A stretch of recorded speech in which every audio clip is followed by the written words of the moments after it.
Di bulan ini, 75 tahun yang lalu, bangsa kita berhasil memperjuangkan haknya atas kemerdekaan.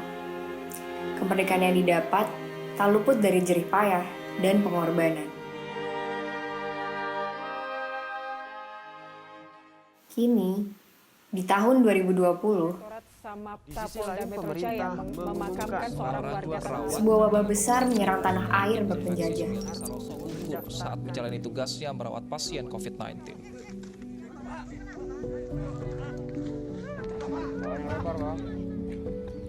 Negeri ini kembali secara masif kehilangan ribuan jiwa. Kami kemudian melakukan data scraping untuk melihat sikap masyarakat digital, khususnya pada media sosial Twitter dalam menghadapi situasi ini.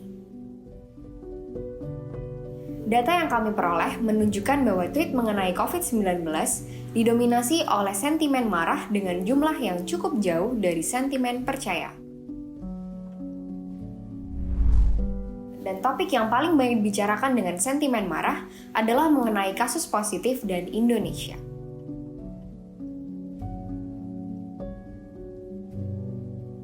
Dan dari seluruh tweet yang membahas mengenai COVID-19, tweet yang mengatakan tidak percaya mencapai persentase 57,9%. Layaknya orang putus cinta, kondisi ini menggambarkan fase di mana kita terus menyangkal kenyataan yang terjadi sebelum pada akhirnya move on.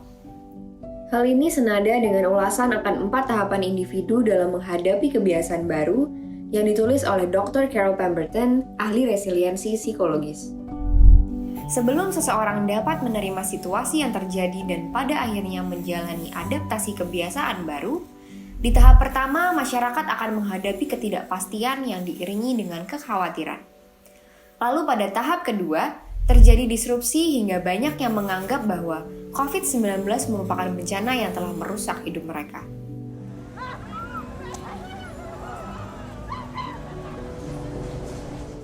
Situasi ini yang kemudian dapat melahirkan sikap denial. Tidak mau mengakui situasi yang sulit, tidak mau menghadapi fakta, hingga mengecilkan dan menolak konsekuensi yang ada. Sebagai bentuk atas penyangkalan, berbagai ujaran yang merujuk pada COVID-19 tidak semengerikan itu menjadi familiar kita jumpai. 1 dari 3 makhluk di bumi, penduduk bumi, manusia, itu kena cancer. 1 dari 3 loh ya. Kenapa beritanya tidak dibesar-besarkan seperti ini? Karena katanya penyebarannya beda. Corona, gue di posisi orang yang nggak takut gitu loh. Ya ilah Pram, slow aja kali. Coba lo cek sekarang hari ini berapa orang mati gara-gara paru-paru, berapa orang meninggal gara-gara penyakit yang lainnya. Pasti lebih banyak. Corona masih cuil. Pas it's going bigger gue, damn. Selama ini kita mengatakan bahwa angka meninggal COVID itu direndah-rendahin, oke? Dikecilin. Supaya Siapa tahu kalau angka meninggal COVID itu dibesar-besarkan. Dan itu betul. Apabila kita lihat komparasi angka kematiannya terhadap kasus lain, COVID-19 terbukti menunjukkan angka yang lebih rendah dari angka kematian akibat kasus berbahaya lainnya. Tapi, itu semua tidak sepenuhnya menggambarkan realita.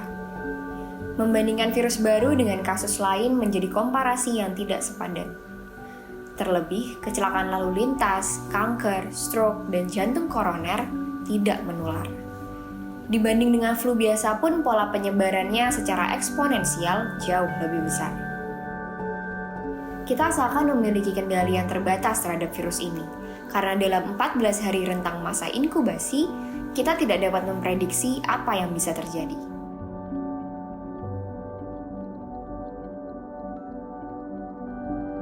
Seperti yang dinyatakan oleh Dr. Hugh Montgomery, dengan flu biasa, setiap yang terinfeksi akan menularkan kepada 1-2 orang lainnya. Lalu setelah 10 putaran, 14 orang akan terinfeksi. Namun yang terjadi dengan COVID-19 jauh lebih buruk. Setiap 1 orang dapat menularkan virus setidaknya pada 3 orang lainnya. Jika masing-masing dari 3 orang menularkan 3 orang lagi, dan jika kita terapkan 10 putaran yang sama, itu berarti setiap orang bisa menginfeksi setidaknya kepada 59.000 orang. Selain itu, angka yang diperoleh dari data kematian nasional sebenarnya tidak bisa secara real menegaskan fakta yang terjadi. Pasalnya, laporan harian dari tiap daerah atau provinsi tidak kemudian bisa secara langsung diumumkan oleh pemerintah pusat di hari yang sama kepada publik. Terlebih, sebelum dilakukannya perubahan sistem pencatatan baru kasus COVID-19 pada bulan Juli lalu, kematian PDP dan ODP atau yang kini kita sebut sebagai suspek tidak pernah tercatat dalam data kematian nasional. Tidak dilakukannya konversi antara data lama dan data baru membuat kita sulit untuk menganalisis dinamika kasus COVID-19 secara komprehensif. Dan, terlepas dari data yang bisa kita peroleh dari pemerintah, kita juga tidak akan tahu secara persis berapa, kapan, dan siapa saja yang bisa terinfeksi, karena setiap dari kita bisa menularkan siapapun dengan tanpa gejala. Lalu bagaimana seseorang bisa menularkan virus ini? Saat seseorang sedang berbicara, partikel-partikel kecil akan teremisi atau keluar dari mulut. Partikel kecil ini yang disebut dengan droplets. Droplets kemudian menjadi suatu spektrum yang kontinum dari kurang dari 1 mikron hingga lebih dari 500 mikron.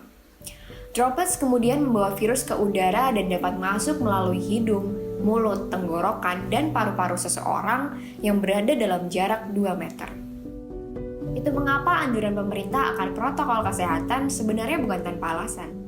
Semua keputusan sudah didasari oleh fakta medis yang kita bisa temui dasar ilmiahnya. Bersamaan dengan menjaga jarak dan mencuci tangan, mengenakan masker dapat secara dramatis menurunkan kemungkinan infeksi. Perlu kita ingat bahwa obat COVID-19 belum ditemukan. Percayalah bahwa keputusan paling bijak yang bisa dilakukan saat ini bukan untuk saling melemahkan, tapi untuk saling mengingatkan. Kalau mulai jenuh, ingatlah selalu bahwa mematuhi protokol kesehatan menyoroti sesuatu yang lebih krusial dari hanya melindungi diri sendiri.